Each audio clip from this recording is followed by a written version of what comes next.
Hi అండి. Hi ఎలా అమ్మ. ఉన్నారు? మీ పేరు? బాగున్నాను. నా పేరు షర్మిల. షర్మిల గారు. షర్మిల గారు తెలంగాణ రాజకీయాలలో కేంద్రంలో చూసుకున్నట్టయితే గనక ఒక హాట్ టాపిక్ నడుస్తుంది. బండి సంజయ్ గారిది. బండి సంజయ్ కొడుకు ఏదైతే ఇష్యూ ఉందో దాని మీద నడుస్తుంది.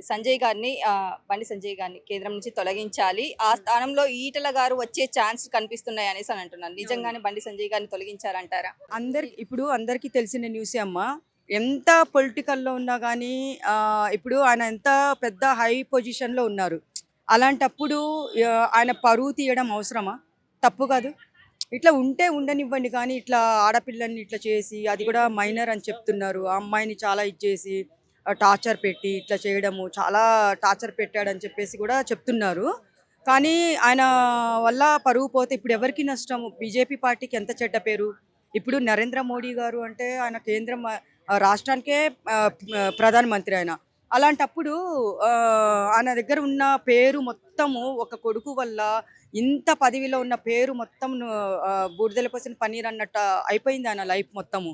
కానీ ఇప్పుడు ఏంటంటే ఏదన్నా తప్పు జరిగితే మంచి పేరు తెచ్చుకోవడానికి చాలా టైం పడుతుంది. కానీ చెడ్డ పేరు తెచ్చుకోవడానికి 5 మినిట్స్ చాలు. కానీ ఇతను చేసిన నేరాలు, ఘోరాలు అన్నీ ఇన్ని లేవు వాళ్ళ కొడుకు. ఇంకా ఆ అమ్మాయికే కాదు, ఇంకా చాలామంది అమ్మాయిలున్నారంట. ఆ అమ్మాయి ఈయనొక్కడే కాకుండా 10 మంది ఫ్రెండ్స్ కూడా దీంట్లో ఇన్వాల్వ్ అయ్యారని చెప్పేసి కూడా తెలిసింది. అన్నీ తీగలైతే డొంకంతా కదులుతున్నట్టు అయిపోయింది ఈయన లైఫ్ మొత్తము. కానీ నేను ఒకటే చెప్తున్నాను, ఆయనని పదవి నుంచి తొలగించి ఈటెల రాజేందర్ గారు చాలా మంచి మనిషి ఆయన. తెలుసు, మనకు కూడా తెలుసు కాబట్టి ఆ ఆ టై ఆ ప్లేస్‌లో ఈయనకిస్తే నాకు హ్యాపీనే. కానీ ఏంటంటే ఇప్పుడు నా కొడుకుని ఎవరైనా సరే తప్పు చేస్తే వెనకేసుకొని రావద్దు. ఆడపిల్లనే. ఏ ఆడపిల్ల అయితే ఏంటి, డబ్బున్న ఆడపిల్ల అయితే ఏంటి, పేదింటి ఆడపిల్ల అయితే ఏంటి, ఒక మైనర్ అమ్మాయిని ఈ విధంగా వాడుకోవడము చాలా తప్పది. అందుకని ప్రతి ఒక్కళ్ళు కోరుకునేది ఏంటంటే, ఎంత డబ్బున్నోళ్ళైతే ఏంటి, ఎంత పొలిటికల్‌లో ఉంటే ఏంటి, తండ్రి పరువు తీయడం అవసరమా అని చెప్పేసి చాలామంది చెప్తున్నారు. అది కూడా తప్పే కదా! ఆయన ఎంత మంచి పొజిషన్‌లో ఉన్నారు. అలాంటప్పుడు కొడుకు ఇలా చేయకూడదు కదా!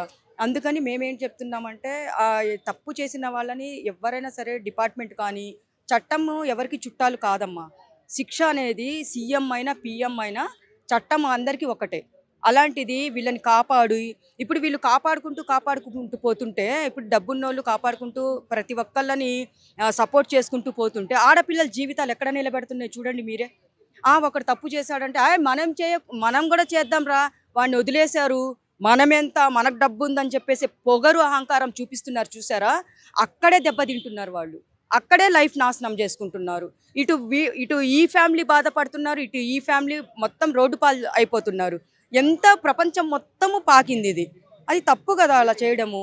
అందుకని ఇప్పుడు హైకమాండ్ అంటే మన మోడీ గారు దాంట్లోనే, ఆయన చేతుల్లోనే ఉంది కాబట్టి అది ఉంటదా, పదవి పోతదా అని చెప్పేసి అది వాళ్ళ ఇష్టం. కానీ పోతే మాత్రం ఈటెల గారికి ఇష్టం, ఇంకా హ్యాపీ అనిపిస్తుంది నాకు. ఎవరైతే కాంగ్రెస్ పార్టీలో ఉన్నటువంటి మల్లు రవి గారు సంజయ్‌కి సపోర్ట్ చేయడం జరుగుతుంది. అవును. కొడుకు తప్పు చేస్తే తండ్రిని పార్టీ నుంచి అదే చెప్తున్నా కదా నేను.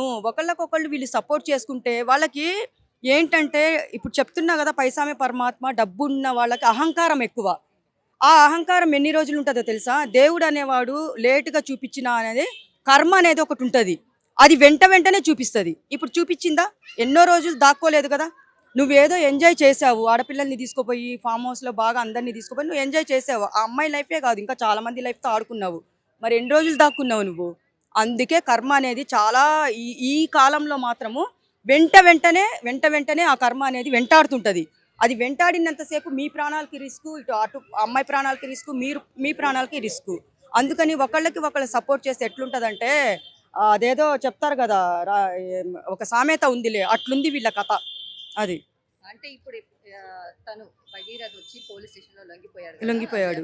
పోలీసులు అరెస్ట్ చేశారు. అవును. సో సాక్ష్యాలన్నీ ఈ లోపల అరెస్ట్ అయ్యే లోపల సాక్ష్యాలన్నీ క్లియర్ చేశారు, ఎక్కడ కనిపించట్లేదు అనేసి ఇంకో కొత్త సెక్షన్ పెట్టారు.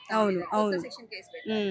సో ఈ సాక్ష్యాలన్నీ దొరుకుతాయి అంటారా? అసలు ఇప్పుడు వీళ్ళు ఏంటంటే పక్కా ప్లాన్ ప్రకారము ఏం దొరకకుండా వాళ్ళు మొత్తం మాయం చేశారు. ఆ మాయం చేశారో ఏమో నాకు తెలియదు కానీ ఇతను చేసినవన్నీ ఆయన ఫోన్లో ఉన్నాయి అని చెప్పేసి చెప్తున్నారు. కానీ కొత్త సెక్షన్లు అంటే ఇప్పుడు ఆయన తప్పు చేశాడు కదా. ఒక అమ్మాయి బయటికి వచ్చి నాకు ఇలా జరిగిందని ఏ ఆడపిల్ల చెప్పదమ్మా. ఎందుకంటే అమ్మాయి పరుగు పోతుందని తెలిసి కూడా అమ్మాయి సిగ్గు విడిచి నాకు ఇలా జరిగింది, ఇట్లా హరాస్ చేశారు, ఇట్లా టార్చర్ చేశారు అని చెప్పేసి చెప్తున్నారు.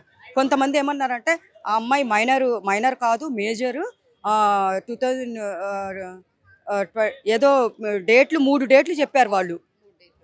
2008, 9, 10 కరెక్ట్. 2008, 2009, 10 అని చెప్పారు. కానీ 3 సార్లు పుట్టడం ఎలా సాధ్యమవుతుంది? ఏదో ఒకటి ఫిక్స్ అయిపోవాలి కదా. కానీ తర్వాత అమ్మాయి ఏ స్కూల్లో చదివింది ఎక్కడ అని చెప్పేసి వాళ్ళ హాస్పిటల్ అవి రికార్డ్స్ ప్రకారం తీస్తే అమ్మాయి మైనరే అని చెప్తున్నారు. ఒకటి అంటే వీళ్ళు ఏంటంటే మొత్తము మధ్యలో ఉన్న వాళ్ళు మొత్తము డబ్బు కమ్ముడు పోయేసి గేమ్స్ ప్లే చేస్తుంటారు. మనకు తెలియదు ఏం లేదు, మొత్తం గేమ్స్ ప్లే చేస్తుంటారు. ఆ గేమ్స్ వల్ల ఒక ఆడపిల్లల జీవితాలు కొంతమంది నాశనం చేసే వాళ్ళు ఉన్నారు. డబ్బు ఉంటే మీ దగ్గర పెట్టుకోండి, అంతేగాని ఆడపిల్లలకి డబ్బు ఆశ చూపించి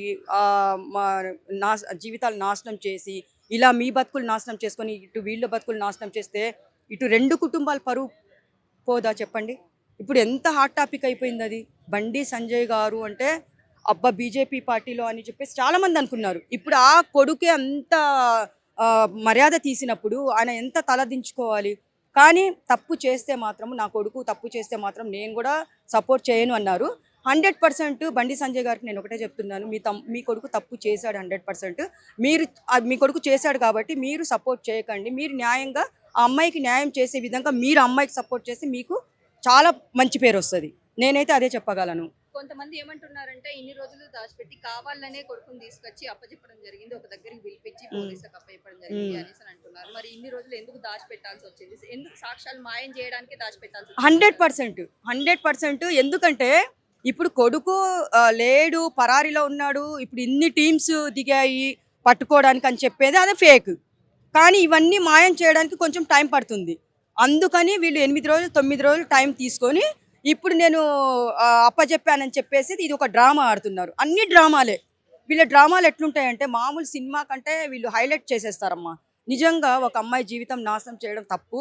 అది కూడా అమ్మాయికి న్యాయం చేయండి దయచేసి. ఈ అమ్మాయికనే కాదు, ఇప్పుడు మన సమాజంలో ఇప్పుడు 2026 చూస్తూనే ఉన్నాం. మామూలుగా లేదు, దారుణాలు, మామూలు దారుణాలు కాదు.